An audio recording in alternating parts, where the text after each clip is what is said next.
sepuh bini sepuh yang saya muliakan, orang-orang yang kami tuakan, orang-orang yang lebih jauh usia, lebih tua daripada saya, yang saya hormati rahimakumullah. Pertama-tama bersyukur kehadirat Allah Subhanahu wa taala.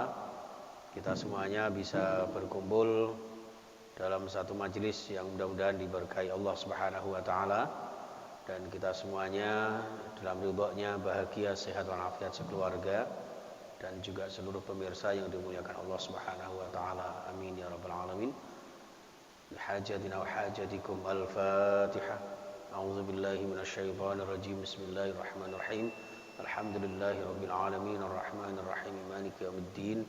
Iyyaka na'budu wa iyyaka nasta'in ihdinas siratal mustaqim siratal ladzina an'amta 'alaihim ghairil maghdubi 'alaihim waladdallin. Amin.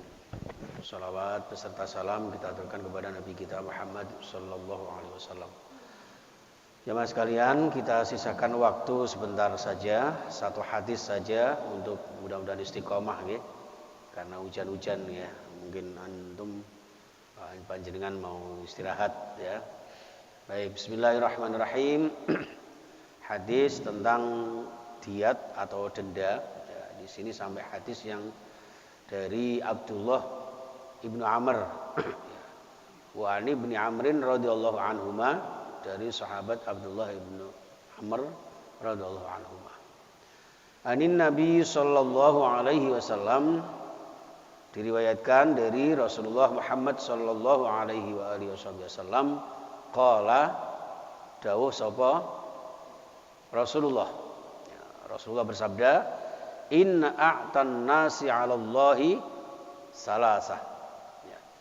Inna a'tallahi, sesungguhnya ya, orang yang dikatakan paling durhaka kepada Allah, orang yang paling ingkar kepada Allah, yang paling berani ya, orang yang paling berani terhadap aturan-aturan Allah, menentang aturan Allah ya, alallahi kepada Allah, di antara sekian manusia itu salah satun ya, ada 3 kelompok, ada 3 orang yang paling durhaka kepada Allah Subhanahu wa taala. Ini yang kata Rasulullah. Yang pertama, man, seseorang, qatala, yang berani melakukan pembunuhan, peperangan ya, atau tukaran, gegeran, bertengkar fi haramillah ya, di tanah haramnya Allah. Di tanah haramnya Allah ini ada yang mengatakan sekitar Masjidil Haram atau Makkah Al-Mukarramah.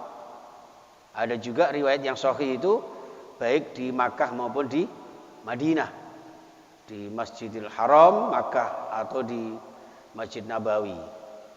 Itu dilarang untuk melakukan pertengkaran-pertengkaran, apalagi sampai terjadi pembunuhan ya, itu.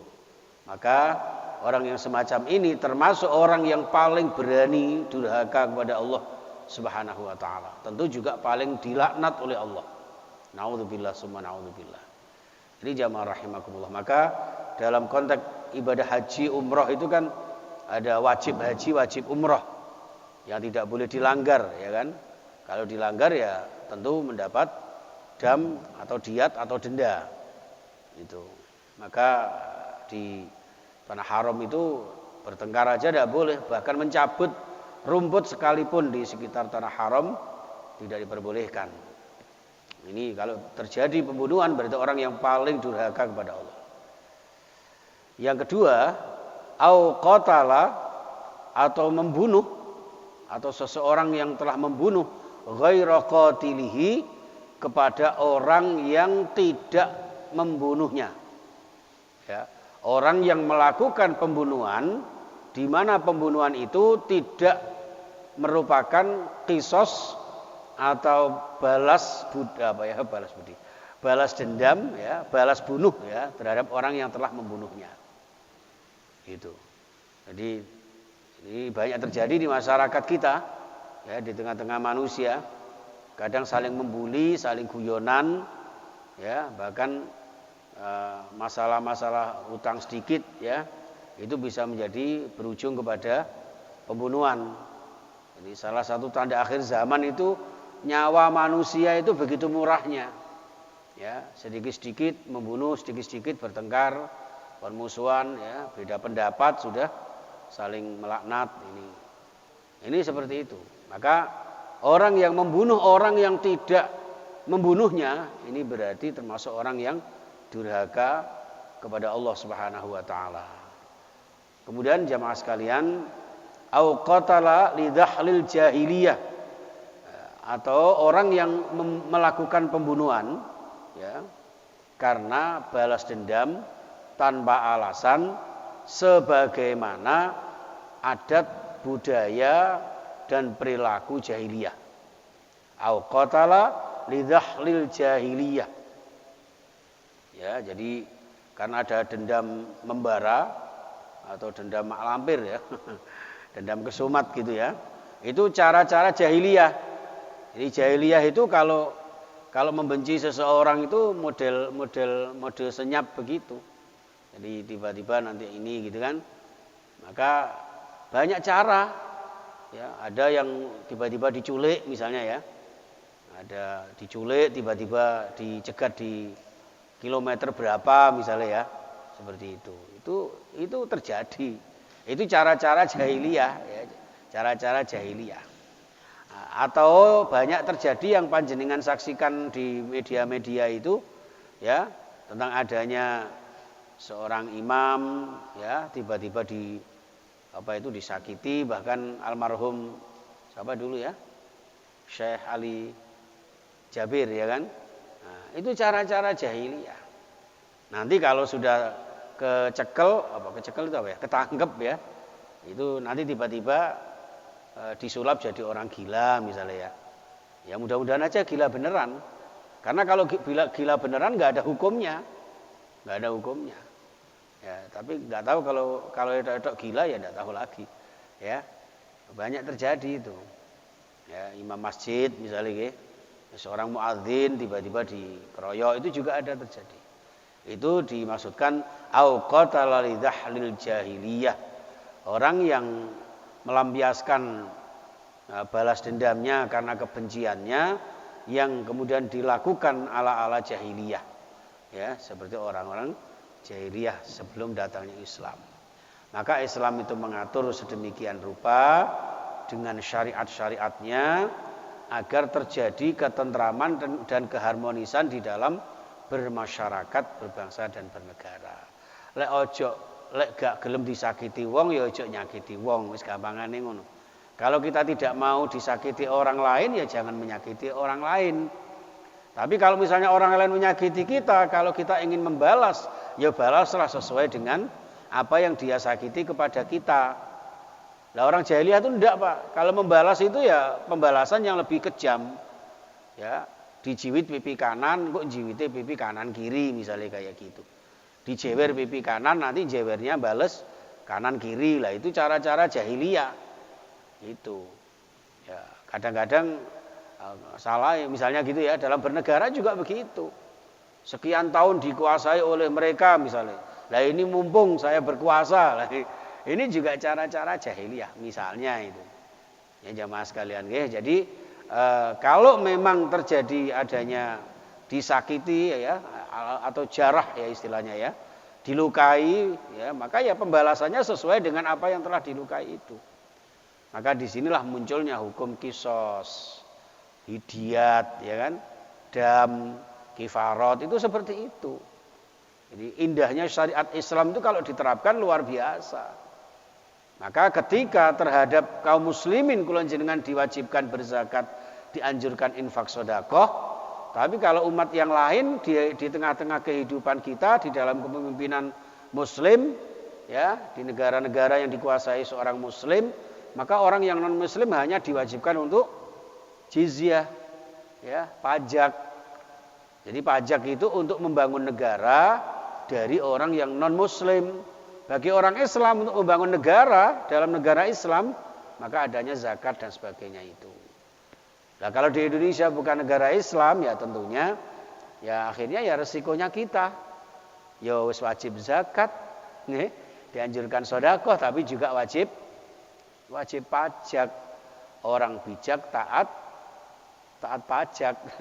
Ya mudah-mudahan aja amanah-amanah yang diberikan dari rakyat Indonesia, dari kita rakyat jelata, diberikan untuk sumbangsi negara dengan pajak-pajak kita dilaksanakan sebagaimana mestinya. Ya, maka kita doakan mudah-mudahan pemimpin-pemimpin kita yang di sana ini benar-benar amanah. Ya, pajak kendaraan panjenengan itu semakin tahun semakin meningkat, tapi jalannya ya gitu-gitu aja. Begitu ada jalan bagus yang namanya Sirotol Mustaqim.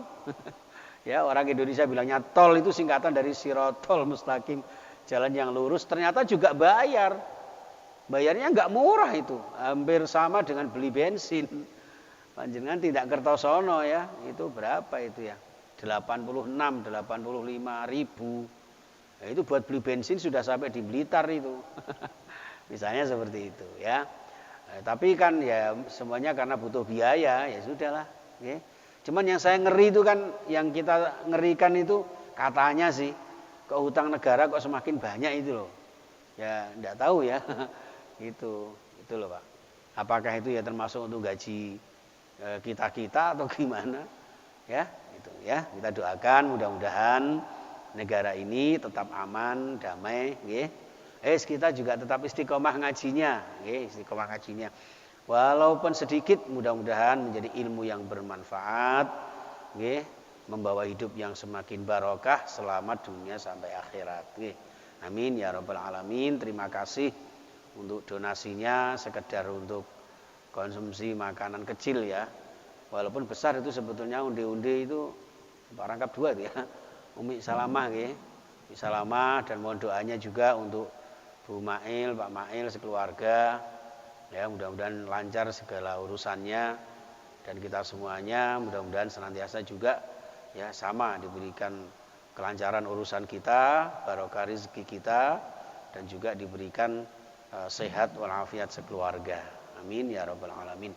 Bismillahirrahmanirrahim. Allahumma shalli wa sallim wa barik ala Muhammad wa ala alihi wa sahbihi ajma'in. Alhamdulillahi rabbil alamin. Allahumma inna ala dzikrika wa syukrika wa husni ibadatik. Ya Allah, bantu kami, tolong kami untuk selalu pandai bersyukur atas segala nikmat-Mu. Ya Allah, tolong kami untuk pandai berzikir kepadamu, mengingat namamu, mengagungkan asmamu, dan tekun istiqomah ibadah kami dalam kehidupan di dalam lindungan dan ridha-Mu. Ya Allah, dan juga mudahkan kami untuk selalu beribadah dengan sebaik-baiknya, beramal-amal soleh yang sebanyak-banyaknya, dengan rizki-Mu yang halal barakah. Mudahkan untuk kami beribadah istiqomah, dan terimalah taubat kami, ampuni dosa-dosa kami, sehingga dengan ampunan-Mu ya Allah, Engkau berikan kami sehat walafiat sekeluarga kami, Engkau berikan panjang usia kami, sehat walafiat untuk beribadah, menambah wawasan ilmu agama kami, untuk menjadikan bekal dunia dan akhirat kami ya Allah. Jadikan hidup yang sekali ini mulia istiqomah, suatu saat meninggal husnul khatimah.